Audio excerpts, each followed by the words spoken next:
Donc, la deuxième parole qu'on partage en ce jour, c'est une parole que j'ai reçue le samedi 3 février 2024.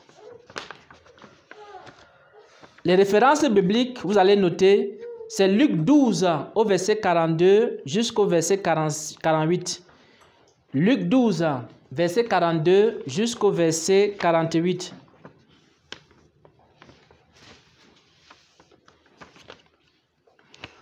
Vous allez aussi noter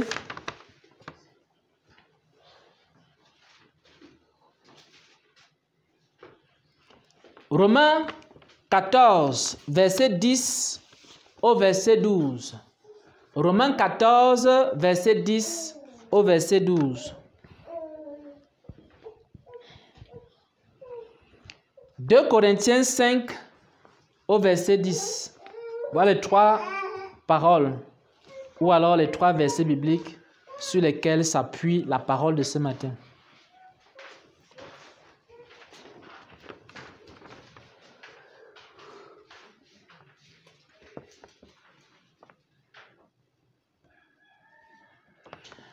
Lorsque j'étais en train de prier pour ce message ce matin, j'étais en bas et le Seigneur me disait clairement ceci.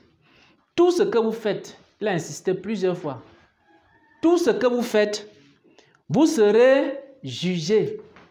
Tout ce qu'on fait en tant que chrétien, tout ce qu'on fait en tant que serviteur de Dieu, on sera jugé. Dieu t'envoie à gauche. Toi, tu pars à droite, tu seras jugé. Dieu te dit de jeûner, toi, tu trouves que la nourriture est bien. Il n'y a pas de problème. Mange, bois, réjouis-toi, dors, regarde la télé. Mais tu seras jugé, je vous dis la vérité. Le Seigneur était tellement fâché contre son peuple. Il disait, tout ce que vous faites, vous serez jugé. Ce n'est pas à un homme que vous faites ça, mais c'est à Dieu. Un jour, chacun de nous va se présenter devant le tribunal de Dieu. Et la personne qui sera là, ce ne sera pas le frère Xavier qui sera là. Le président du tribunal, c'est le Seigneur lui-même. Et vous allez cacher quoi? Il connaît ce qui était dans votre cœur quand vous faisiez toutes ces choses. Alors, quand le Seigneur m'a enseigné cela, je me suis retrouvé dans un songe avec une sœur. Et je lui disais ceci. Nous qui recevons les paroles de Jésus et ses révélations, nous serons jugés plus sévèrement parce que dans le jugement, Dieu va faire une distinction entre le non-croyant et le croyant qui connaissait et le croyant qui ne connaissait pas. Dieu va mettre une distinction entre les trois. Il y a d'une part le non-croyant, lui ne connaît même pas Jésus. D'autre part, il y a le croyant qui connaît la volonté de Dieu. Il y a le croyant qui ne connaît pas la volonté de Dieu. Il va juger avec trois mesures différentes. Et chacun sera jugé avec une mesure. Et maintenant, les personnes qui seront jugées le plus sévèrement, c'est qui, d'après vous? On a dit qu'il y a d'un côté le non-croyant. De l'autre côté, le croyant qui ne connaît pas la volonté de Dieu. Amen. C'est le croyant là qui connaît la volonté de Dieu qui sera jugé le plus sévèrement. On va lire un passage des Écritures. Luc 12, verset 42 au verset 48. L'enseignement s'intitule le tribunal de Christ. Le tribunal de Christ. Luc chapitre 12, verset 42 à 48. Je lis au nom de Jésus. Amen. Et le Seigneur dit, quel est donc l'économe fidèle et prudent que le maître établira sur ses gens pour leur donner la nourriture au temps convenable? Heureux ce serviteur que son maître à son arrivée trouvera faisant ainsi. Je vous le dis en vérité, il établira sur tous ses biens. Mais si ce serviteur dit en lui-même, mon maître tarde à venir, s'il se met à battre les serviteurs et les servantes, à manger, à boire et à s'enivrer, le maître de ce serviteur viendra le jour où il ne s'y attend pas et à l'heure qu'il ne connaît pas, et le mettra en pièces, et lui donnera sa part avec les infidèles. Le serviteur qui, ayant connu la volonté de son maître, n'a rien préparé et n'a pas agi selon sa volonté, sera battu d'un grand nombre de coups. Mais celui qui, ne l'ayant pas connu, a fait des choses dignes de châtiment, sera battu de peu de coups. On donnera beaucoup à qui l'on a beaucoup donné, et on exigera davantage de celui à qui l'on a beaucoup confié. Amen. Amen. Le Seigneur veut que nous sachions une chose, et ça concerne tout le monde, nous tous, en commençant par moi-même, le premier. Nous devons savoir une chose, c'est que nous tous, nous allons nous présenter un jour devant le tribunal de celui à qui on ne peut pas cacher quelque chose. Celui qui connaissait tout ce qu'on faisait. Et il va juger chacun de nous en fonction de la pensée de nos cœurs et des actes que nous avons posés. Et il va beaucoup juger encore plus ceux qui ont reçu la connaissance par rapport à ceux qui ne l'avaient pas. Ça ne veut pas dire que même si quelqu'un ne connaît pas la volonté, il ne sera pas jugé. Quand tu ne connais pas, on va toujours te juger. Oui, je ne connaissais pas mon appel. Pourquoi tu n'as pas demandé? Je connaissais mon appel. Pourquoi tu n'as donc pas fait ce qu'il t'avait été demandé? Donc, chacun de nous, on va se placer et on devra rendre compte. Je suis une sentinelle, je dois rendre compte. Je suis un chanteur, je dois rendre compte. Je suis un pasteur, je dois rendre compte. Je suis prophète, je dois rendre compte. J'ai été appelé à diriger les personnes, je dois rendre compte de la manière dont j'ai dirigé. Et je n'ai pas d'excuse parce que le jour que je vais dire à Dieu, Seigneur, je ne connaissais pas diriger les hommes. Il va me dire, pourquoi tu ne m'as pas demandé? Comment est-ce qu'on dirige? Seigneur, je ne connaissais pas chanter. Pourquoi tu ne m'as pas demandé la grâce de chanter? Tu m'avais appelé comme chanteur, mais je ne connais pas chanter. Tu ne m'as pas demandé la grâce, pourquoi? Il y aura des excuses. D'autres vont dire, il n'y avait pas le micro dans mon église. Mais ici, personne ne va dire qu'il n'y avait pas le micro. Ça veut dire que tout le monde aura ce qu'il a besoin pour faire l'œuvre de Dieu. Oui. Même si on coupe le courant, on va aller chercher les groupes électrogènes. Et avec les groupes électrogènes, on va chanter. On va aller chercher les plaques solaires. Et avec les plaques solaires, on va continuer à chanter et à adorer le Seigneur. Et même s'il n'y a pas les instruments, le premier instrument, c'est notre voix. Et il y a nos mains aussi qui sont des instruments. Voilà. Je rends grâce à Dieu parce que la sœur Charity a fait une très belle chanson. Et je ne vois même pas le piano dans la chanson là. Mais la chanson là est tellement belle. Mais ces instruments, c'était peut-être... Je ne sais pas si elle avait pris la marmite à la cuisine pour taper. Voilà, tu vois. Vous voyez? Donc, n'allez pas dire qu'il faut d'abord attendre les instruments. Même sans instruments, vous pouvez commencer à chanter. Et si vous avez besoin de n'importe quoi, on va vous donner ça. Pour que le jour là, vous ne puissiez pas dire non, on n'avait pas ceci, on n'avait pas cela. On va mettre tout à la disposition de chacun pour qu'il accomplisse son œuvre. Parce que moi-même, je serai jugé. Si le ministère reçoit l'argent, n'est-ce pas? Et maintenant, au lieu d'acheter les équipements pour développer les ministères, faire le logement pour que les personnes qui vont venir, et je prends cet argent, je commence à dilapider pour mes choses personnelles. Moi-même, je serai devant le tribunal. Oui. Même la manière qu'on utilise l'argent de l'œuvre de Dieu, le Seigneur va demander des comptes. Il va dire, mais pourquoi est-ce qu'il y avait l'argent dans l'église?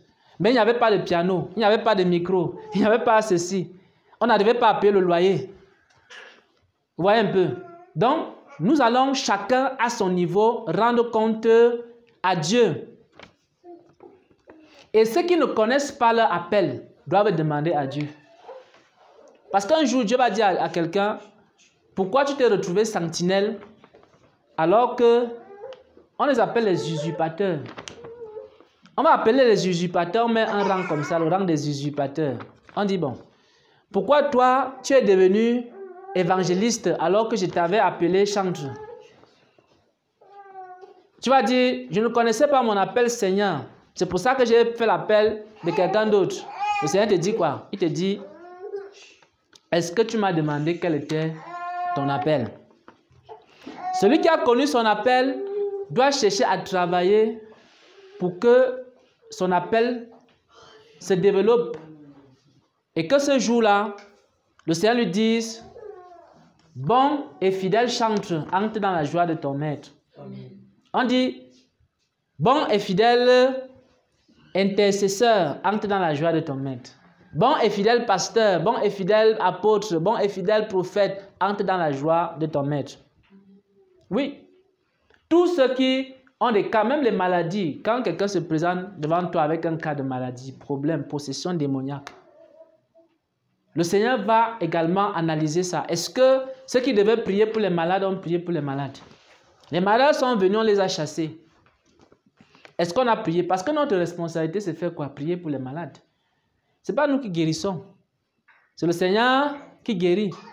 Donc, si le Seigneur n'a pas guéri, nous on a prié. Donc, mon problème, c'est quoi? Chaque malade qui vient, je prie. Je dis à Dieu, Seigneur, guéris. Fais ta part et fais ma part. Vous pensez que je vais me casser la tête avec l'œuvre de Dieu? Qui guérit? Jésus. Qui prie pour les malades? C'est Jésus. C'est moi. Alors, malade, même si tu as n'importe quelle maladie, tu te présentes ici, moi je prie. Et Dieu lui guérit. Il fait sa part. Voilà. Donc, il faut que chacun de nous, à son poste où Dieu l'a appelé, sache qu'il devra se présenter un jour devant le Seigneur. Il y a des gens que Dieu va leur reprocher. Pourquoi tu n'avais pas prié pour tel malade? C'est pour ça que depuis un certain temps, je prie beaucoup pour les malades. Même des personnes qui sont possédées. Hier encore, bon, le frère a trouvé que j'étais en train de prier. Donc, il y a beaucoup de témoignages aussi de personnes qui sont délivrées, qui sont restaurées par des prières. Et quand avant de prier, je dis à Seigneur, Seigneur, fais quoi? Seigneur, guéris. Pendant que nous allons prier, Seigneur, restaure. Si le Seigneur ne restaure pas, lui n'a pas fait sa part. Moi, mon problème, c'est de prier. Donc, je m'assure que j'ai prié pour chaque malade. Et je m'assure aussi que je passe des temps de jeûne et de prière. Le reste, ça ne me regarde pas. Ça regarde le Seigneur. C'est lui qui sait que telle maladie va guérir, telle autre, ça le regarde. Maintenant, mon problème, c'est de prier. Et chacun de nous doit donc travailler. Sachant qu'il devra rendre compte à Dieu par rapport à la mission et à la vision que le Seigneur lui a confiée. Voilà ce qui me rappelait ce matin. Et il insistait tellement. Il voulait que chaque chrétien, chaque chrétienne puisse prendre à cœur l'œuvre pour laquelle il a été appelé. Sachant qu'un jour, il va se retrouver devant un tribunal. Je vous dis la vérité, il a dit que vous allez rendre compte, chacun rendra compte. Parce qu'il y a des gens, on les envoie ici, à Banganté, ils se retrouvent à Yaoundé. Et puis maintenant, tu commences à lutter, bagarrer, pour essayer de convaincre. Mais le Seigneur a dit que toutes ces choses-là, il va rendre compte. Quand il t'envoie quelque part, toi tu te retrouves ailleurs. Tu vas rendre compte de ça. Il va te dire, est-ce que je t'avais envoyé ici? Je ne t'avais pas envoyé plutôt dans telle église, je ne t'avais pas envoyé dans tel ministère. Tu pars là où ça brille.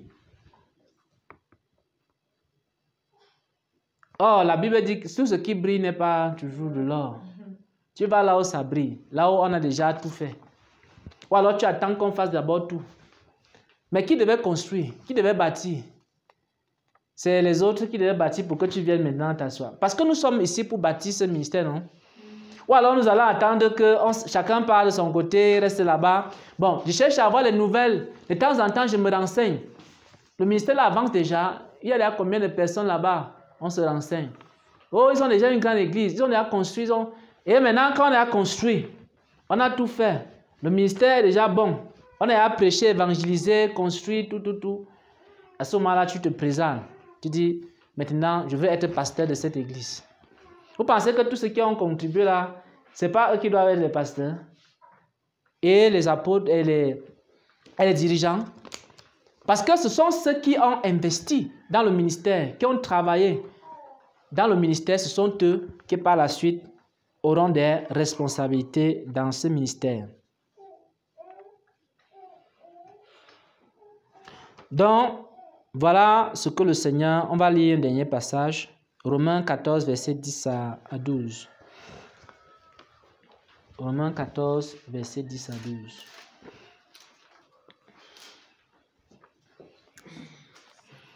Romains chapitre 14 du verset 10 à 12. Là, il est écrit. Mais toi, pourquoi juges-tu ton frère? Ou toi, pourquoi méprises-tu ton frère? Puisque nous comparaîtrons tous devant le tribunal de Dieu. Car il est écrit, je suis vivant, dit le Seigneur. Tout genou fléchira devant moi, et toute langue donnera gloire à Dieu. Ainsi, chacun de nous rendra compte à Dieu pour lui-même. Amen. Amen. Donc, on n'a pas besoin de juger quelqu'un. Nous devons tout faire pour accomplir ce que le Seigneur nous demande de faire. Parce que, à la fin, chacun va se présenter devant celui qui nous a créés et devra simplement rendre compte. Et vous allez aussi trouver le tribunal de Christ dans 2 Corinthiens 5, verset 10. Vous pouvez lire même à la maison. 2 Corinthiens 5, verset 10. On parle toujours du tribunal de Christ. Nous avons ici 3 versets bibliques qui parlent du tribunal de Christ. Luc 12, verset 42 au verset 48. Romains 14, verset 10 au verset 12. Et 2 Corinthiens 5 au verset 10. Ça parle de ce tribunal de Christ auquel nous allons nous présenter. C'est pour ça que chacun maintenant doit commencer à travailler avec crainte et crampement. Sachant que quand tu es en train de dormir, alors que Dieu t'a dit de jeûner, de prier, pour que l'œuvre de Dieu puisse avancer, ou alors pour que si tu dois chanter et que ta chanson puisse avoir de l'effet, l'impact, apporter la guérison, et toi tu ne fais pas ça, alors le Seigneur, ce jour-là, il va te dire, je ne t'avais pas dit. Parce que nous sommes tous contents d'avoir les révélations. Est-ce que vous savez que avoir les révélations, c'est bien, mais c'est aussi un problème. Mieux vaut même ne pas connaître les révélations que de les connaître et ne pas les mettre en pratique. Parce que si tu augmentes juste tes souffrances en enfer, oui, il y a des gens qui sont là juste pour augmenter leurs souffrances en enfer. Je vous dis la vérité. Parce que chaque jour, il veut avoir les révélations. Seigneur, révèle-moi. Seigneur, révèle-moi. Je veux connaître mon appel. Ah, est-ce que tu sais que connaître son appel là, tu seras encore jugé plus que celui-même qui ne connaissait pas son appel. Si jamais tu n'obéis pas à cet appel.